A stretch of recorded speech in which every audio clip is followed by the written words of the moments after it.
I got the chance to attend the TORG Gaming Expo in Columbus, Ohio over the weekend, and this place was hopping. This is my first time going to the TORG Gaming Expo. As many of you may know, I get a lot of my video game stuff from yard sales and flea markets.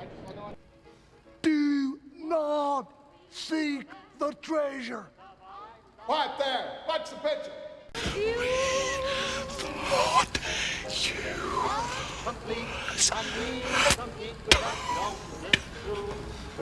I'm always looking to save money and to get lucky in finding some retro video games. It's getting harder and harder to find some of this stuff out in the wild though, so I do like coming to these events in hopes of finding something. I also knew that Brent Weiss and John Hancock were going to be at this event, and I wanted to get some of John's homebrews and check out some of Brent's books. Brent is an amazing author of retro gaming history, and John is an all-around nice guy and has an amazing retro gaming channel. He also has some homebrews for the Atari 2600 and Genesis that feature him as characters in the games. I also got a chance to meet Radical Reggie. He has a great game collection also and has a YouTube channel as well. You didn't write this one, did you? If you look closely behind John and Brent, you'll see some displays in the distance. I totally overlooked this, but it was a display showcasing most of the retro gaming consoles ever released. I did get a chance to check out Brent's video on this as he shows the different consoles in it. I'll leave a link in the description where you can check that out. My buddy Brian from BD Retro Mods was also at this event, and he has some great new controllers that I wanted to look at. He's vastly increased the number of different controllers that he offers. I specifically wanted to get some new controllers for my Sega Master System and my Atari 800 XL. Among the many controllers that he has some new Dogbone controllers for the Sega Master System and different Atari systems, as well as a paddle type controller for the Raspberry Pi and other platforms. He has many other types of controllers also, so I'll leave a link in the description to his website and his Facebook page so you can check them out.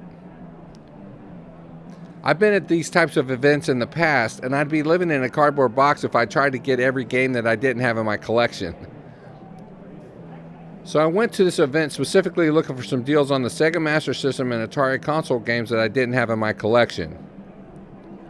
But I did look at games for the other platforms to see if I could get lucky in finding something. The aisles between the displays were small. If there were people at the tables across from each other, then there was usually just enough room to walk by.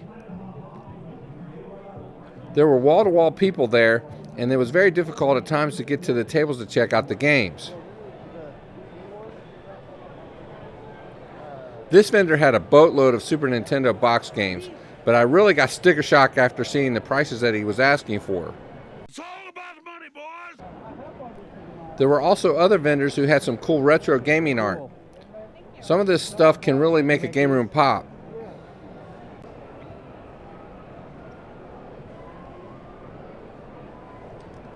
I didn't get to all the tables, but the tables that I did get to didn't really have anything that I couldn't have sent to me on eBay for the same price. It was fun looking though. Unfortunately, there were very few vendors who had Master System and Atari console games, and the ones that did either had what I already had in my collection or they were asking too much. I didn't get a chance to video them, but there were different gaming stations where people could just sit down and have a good time playing games on different platforms. Overall, this was a great event. It's easy to spend money very quickly at these things. I did find some games and some great Dogbone controllers. It would have been nice if it wasn't too crowded. I'm thinking that it might be better to come a little later in the day at these things. That way the line isn't too long to get in and the crowd has died down some. You may miss some of the raffles and some of the hidden deals that may get snatched up early though. I do realize that organizing this type of thing takes a lot of planning, and I appreciate the people responsible for this event. If I did have a suggestion, it would be to expedite the lines for the VIP and prepaid, as these lines were way too long. But they was witnesses seen us redeemed. That's not the issue, Delmer. Even if it did put you square with the Lord, the state of Mississippi's a little more hard-nosed. I think they finally started getting it right, though, as the lines did start moving faster after a while. I'm sorry, sir. Congrats, you made it to the end. Be sure to subscribe to the channel and drop a like. It's greatly appreciated. Thanks for watching, and we'll see you on the next one.